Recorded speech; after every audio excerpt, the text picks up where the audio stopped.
Welcome to LP SmartSide Installation Tips. LP SmartSide products can be professionally pre-finished before they get installed on the home.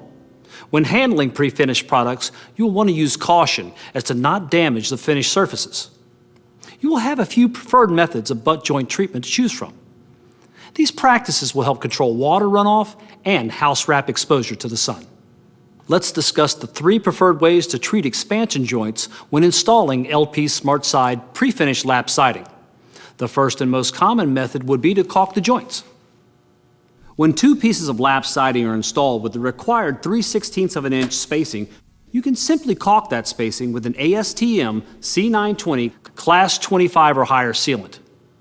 It is best to achieve 2 points of contact per bead of sealant. This means just the right amount of sealant. It should be touching both pieces of lap, but not fill the gap all the way back to the house wrap. Be sure to follow the sealant manufacturer's instructions to best avoid water intrusion. The second preferred practice is achieved by using pan flashing behind the butt joints. In many cases, you will be able to color match the pan flashing to match the pre-finished SmartSide products. Begin by nailing the length of the lap siding, but do not nail the ends. The ends that make up the butt joint should both be factory painted ends and spaced a minimum of 3/16 of an inch. Before nailing the ends of the lap, slide the pan flashing into place so the butt joint lands at the middle of the flashing and the flashing overlaps the course below. Then nail the ends of the lap into the stud. You will want to do this in every butt joint.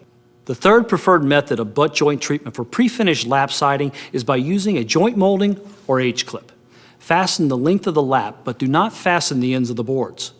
Install the lap with a 1/4 inch space at the butt joint.